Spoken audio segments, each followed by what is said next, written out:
Imagine que você é um desenvolvedor de jogos dos anos 90. Devido ao sucesso de jogos como Resident Evil, Silent Hill, Alone in the Dark, etc., agora os seus superiores querem que a empresa desenvolva um novo jogo de terror, e eles escolheram você para ser o diretor criativo. Imediatamente, a sua cabeça é inundada por ideias. Você imagina um sistema de sanidade, onde quanto maior for o seu nível de loucura, mais alucinações e inimigos imaginários aparecem, deixando o jogador paranoico se perguntando se o que ele está vendo é real ou ilusão. Você imagina um inimigo com uma inteligência artificial avançada, onde ele não te persegue ou ataca imediatamente. Não, esse inimigo fica observando o jogador de longe e só ataca em momentos de vulnerabilidade, como por exemplo quando o jogador está com pouca vida ou quando ele está com o inventário aberto. Talvez esse seja o primeiro inimigo da história dos videogames que é um Stalker. Você imagina uma outra mecânica onde as armas de fogo possuem uma chance de emperrar ou quebrar no meio dos disparos. Isso causaria uma insegurança no jogador,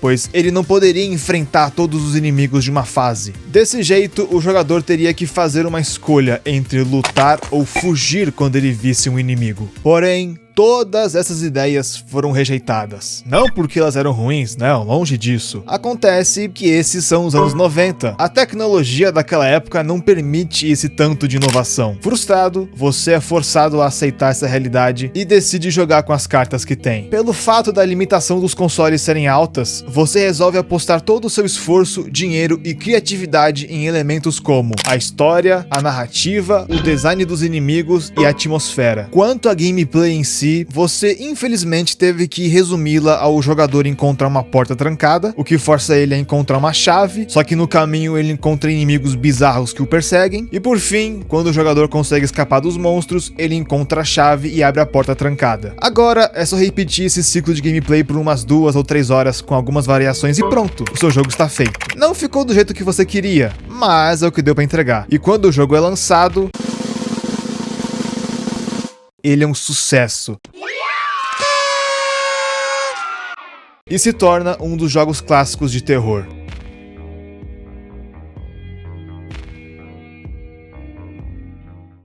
Anos se passam. Estamos agora nos anos 2020. Você já se aposentou da sua carreira de criador de jogos, mas por pura curiosidade, você decide ver como está a indústria, especialmente no gênero de terror, e você fica confuso. Você percebe que mesmo com todos os avanços tecnológicos, mesmo que atualmente todas as ideias que você teve no passado poderiam ser implementadas, as desenvolvedoras apenas escolhem não fazer, porque mesmo depois de anos, as pessoas continuam usando a sua antiga e datada fórmula de jogos de terror. Por que não inovar? Naquela época o seu jogo só saiu daquele jeito por pura limitação. E esse, meus amigos e amigas, é o estado dos jogos de terror modernos. Presos a uma fórmula velha, se recusando a inovar. Para ser justo, eu tenho sim conhecimento de alguns jogos de terror que tentam inovar, mas esses são uma minoria nem um pouco barulhenta. E isso me fez questionar, estamos eternamente presos a uma fórmula antiga ou eventualmente veremos uma revolução dos jogos de terror? E é isso que eu quero discutir no vídeo de hoje. Os jogos de terror atuais têm salvação?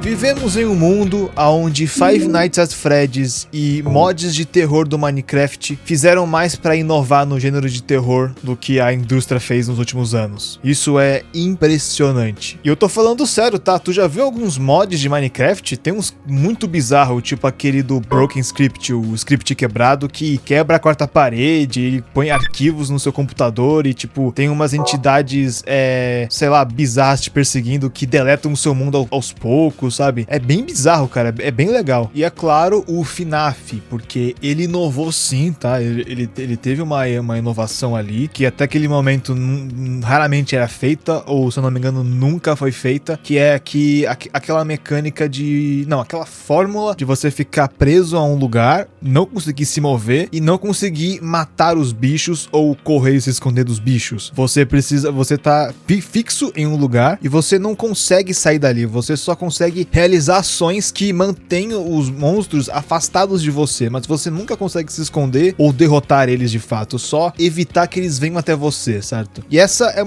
goste você ou não, essa foi sim uma inovação, uma das poucas inovações que a indústria dos jogos tiveram nos últimos anos. Eu acredito fielmente que Duas Noites com Eduardo e mods do Mojang é Meu Ovo foram, não ironicamente, inovadores. Mas por mais que essas coisas sejam legais, sejamos honestos, não era bem isso que a gente queria. A gente queria que os jogos de terror voltassem a ser mainstream, como eles eram nos anos 2090. Naquela época, o legal mesmo era você jogar Resident Evil, era você jogar Silent Hill, porque aquilo ali era mainstream. Então o que a gente queria era que as empresas AAA criassem jogos AAA sobre terror. E tipo, franquias novas, não só as mesmas de sempre, tipo Silent Hill, Resident Evil, sabe? A gente queria coisas novas, franquias novas, IPs novas que fossem mainstreams e IPs novas. Mas, como você já deve saber, não é bem isso que nós temos atualmente. O que me leva para o meu próximo ponto, que é o fato de que eu classifico os jogos de terror modernos em 4 categorias. A primeira categoria eu classifico como jogos de portas e monstros.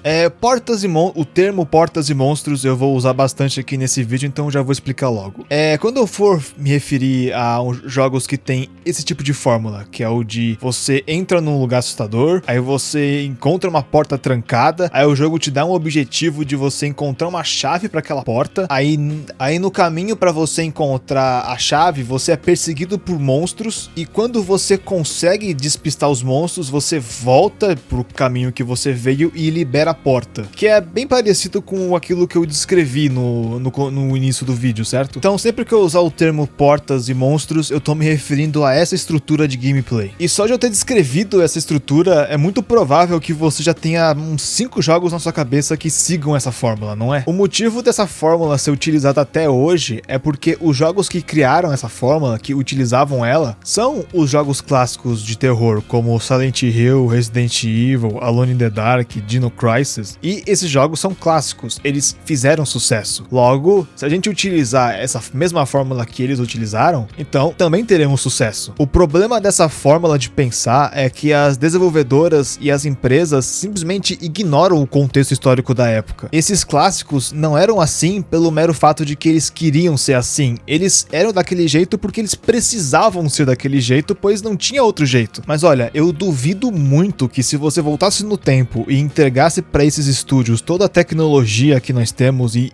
botasse na mão deles, eu duvido muito que esses jogos clássicos sairiam daquele jeito. Eles muito provavelmente iriam inovar muito, iam ser bem diferentes da fórmula do portas e monstros. E atualmente, empresas grandes não cometem esse erro pelo mero fato de que elas não produzem mais jogos de terror, então não tem como cometer erros se você nem sequer faz ele. Mas agora, desenvolvedores indies e pequenas empresas, meu amigo, eu já vi os caras fazendo isso, caindo nessa armadilha várias vezes, cara. Meu Deus do céu, parece que todos esses jogos vieram de uma fábrica, sabe? Da mesma fábrica. Mas enfim, chega de falar desses, porque vocês já sabem muito bem como eles funcionam. Vamos então agora falar da nossa segunda categoria, remakes de jogos de terror clássicos. O que eu vou falar em seguida pode partir o coração de algumas pessoas, mas infelizmente é a verdade. Um remake de um survival horror clássico é a única maneira de um jogo de terror AAA ficar no mainstream atualmente. E no fundo todo mundo sabe disso, as empresas não fazem mais novas IPs de jogos de terror, salvo o Resident Evil, que apesar de terem muitos remakes a caminho, também tem novos jogos da franquia principal a caminho. Mas também Resident Evil é uma franquia conhecida, então chamar Resident Evil de uma nova IP, mesmo que não seja um remake, é puxar a barra. Mas é isso, não teremos mais IPs novas, além de remakes e talvez continuações de franquias já conhecidas. Mas algo novo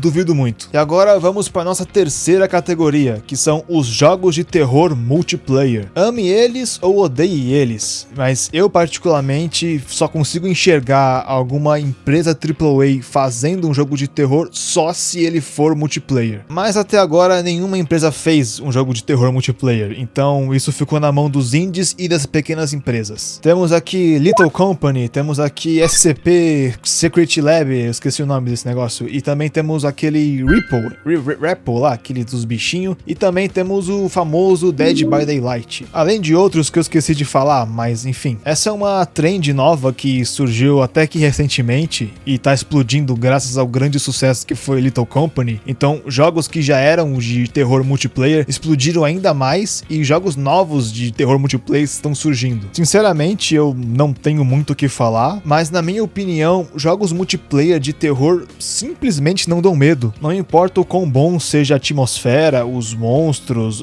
o loop de gameplay, no momento que vier um monstro te perseguir e o seu amigo tiver spamando meme no microfone, sei lá, tipo, meio que já perdeu a graça, já perdeu o medo ali. Se você for analisar as gameplays que youtubers gravam juntos jogando esses jogos, você vai reparar que 90% do tempo eles estão rindo. Muito raramente eles estão com medo de verdade, sabe? E o pior é que eu não odeio esse tipo de jogo, eu gosto muito do Little Company e eventualmente eu pretendo jogar o Outlast Trials. Mas pra mim, a ideia de um jogo de terror é dar medo. E sinceramente, eu não consigo ver como que você conseguiria criar um jogo multiplayer de terror que desse medo. Porque o que impede de eu simplesmente ficar spamando música no microfone quando o monstro aparecer? Como que você vai tirar isso e vai dar medo? Eu não sei.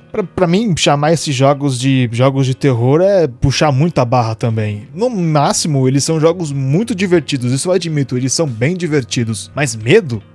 Não. E agora a nossa quarta e última categoria. Jogos de terror indie com gráficos do PS1. Essa categoria é um tanto quanto controversa porque tem muita gente que não gosta dessa trend, dessa tendência dos jogos de indies de terror. Eu não faço parte desse público, mas eu consigo entender o porquê que eles não gostam. Porque, vamos ser honestos aqui, a cada um jogo legal que tem uma mecânica interessante, uma história boa, uma atmosfera decente, que tem essa temática de jogo de PS1, existem uns 50 que são uma porcaria do caramba. E eu vejo muita gente que paga pau pra essa estética, pra essa tendência, pra essa trend de jogo com gráfico de PS1 e bate palma pra qualquer jogo como se ele fosse maravilhoso. Mas, cara, existe muito jogo que segue essa trend que é uma bosta. É um jogo lixo, cara. É uma rapaziada que quer surfar no hype da Puppet Combo e fica uma bosta. Eu já vi uns 50, só no YouTube aqui eu já vi uns 50 disso. E isso sem contar que a maioria desses jogos são o clássico Portas e Monstros, só que com estética de gráfico do PS1. Mas olha só que curioso, ao mesmo tempo que esses jogos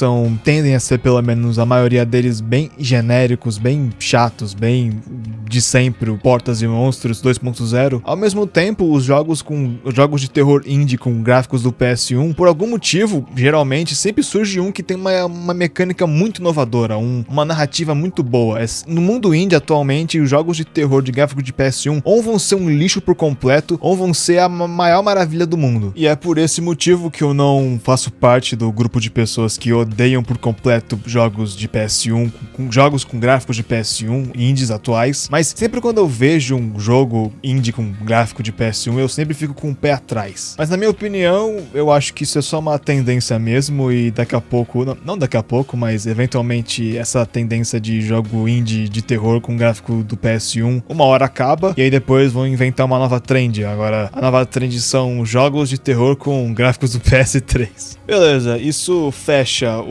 a nossa classificação de 4 categorias. Mas o que aprendemos com tudo isso? E afinal eu só fiquei aqui falando, mas nem respondi a pergunta do vídeo. Os jogos de terror tem salvação? E a resposta é não. Os jogos de terror estão para sempre condenados a ficarem na sombra do passado, de um tempo que simplesmente nunca mais vai voltar, porque vivemos numa sociedade que simplesmente não permite que jogos de terror como eram produzidos no passado sejam produzidos de novo. Até porque naquela época a ideia era você justamente chocar o seu jogador, você dar medo nele, você deixar ele desconfortável. E imagina só, você chegar nos escritórios de alguma empresa AAA grande atualmente e falar: falar, ei gente, vamos fazer um jogo que deixa o jogador desconfortável, os caras vão rir da sua cara, porque eles não querem fazer isso. Eles entendem que atualmente as pessoas estão simplesmente muito mais sensíveis do que eram antigamente. Sem contar que antigamente jogar jogos de terror, como eu falei nesse vídeo, era o mainstream. Era legal você jogar Resident Evil, você jogar Silent Hill. Hoje em dia, você jogar jogo de terror é sinônimo que você faz parte de uma comunidade muito mais nichada. Uma comunidade que antes era mainstream e agora simplesmente não é mais. Cara, pra você ver, atualmente as empresas estão até evitando criar jogos difíceis demais pra não incomodar o público geral. Então, quem dirá criar um jogo que deixa eles desconfortáveis? Então, da indústria AAA, vocês podem esquece, os caras já abandonaram jogos de terror há muito tempo. O máximo que dá pra esperar deles são remakes de survival horrors clássicos e talvez, assim, muito talvez, elementos de horror nos seus jogos de aventura. Mas agora, nos jogos indies, no mundo indie, aí sim que a verdadeira salvação está. Até porque se não vai ter uma empresa grande pra fazer, então, pelo visto, os meros mortais terão que fazer. E se tem uma coisa que a comunidade de jogos indies são, é unida e muito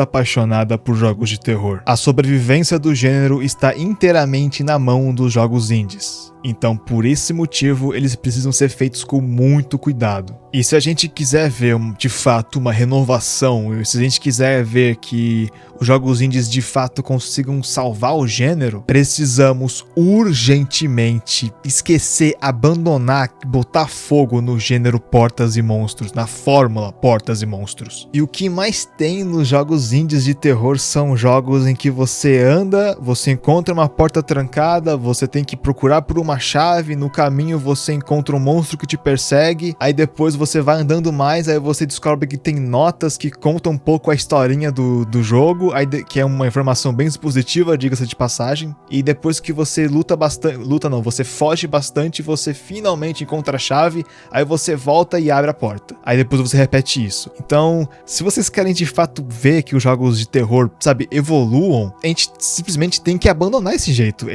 de fazer jogos. Esquece isso. Esquece. Videogame tem um potencial muito, mas muito maior e muito superior de dar medo numa pessoa, porque ela tá controlando o personagem. Não é que nem num filme, num livro, que você só assiste, que você é só um mero telespectador da ação. Aqui no jogo, você é ação. Então, cara, se você voltasse no tempo e você falasse pra escritores de livros de terror e diretores de filmes de terror, e você falasse que no futuro as pessoas conseguiriam criar experiências em que elas controlariam os personagens da história de terror, cara, os malucos iam ter um orgasmo, basicamente. Eles iam, caramba, isso me deu uma ideia aqui de criar 1 zilhão de formas de assustar as pessoas, certo? E parece que a gente simplesmente não consegue, sabe? A gente não consegue só encontrar um jeito de tornar isso que na teoria deveria ser uma coisa incrível em uma realidade. Eu sinto que estamos bem perto de conseguir transformar o sonho desses escritores e de diretores em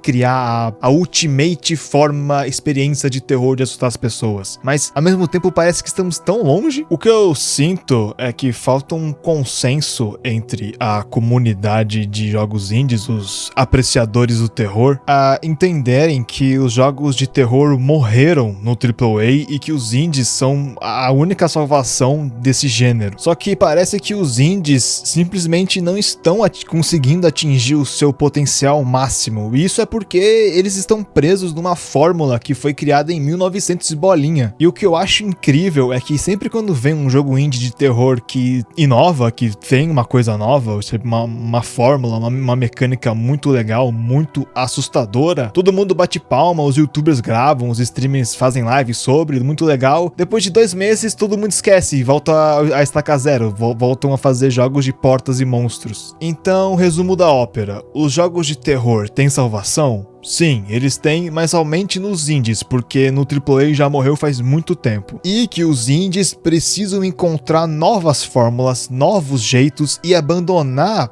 métodos antigos de criar jogos de terror, pois somente desse jeito que o gênero vai ter a tal renovação. Mas o que vocês pensam? Vocês acreditam que os jogos de terror têm sim salvação nos AAAs, de que eles não estão mortos no mundo AAA? Vocês concordam com as classificações que eu dei, as 4 categorias de jogos de terror no mundo atual? Ou vocês acham que os jogos indies de terror estão perfeitos do jeito que estão e que não precisam mudar nada? Deixa aqui embaixo o seu comentário, dê like, se inscreva e lembrando que se você gostou do que viu aqui, já sabe onde você pode me encontrar numa próxima vez. Falou e te vejo no próximo vídeo. Se cuida!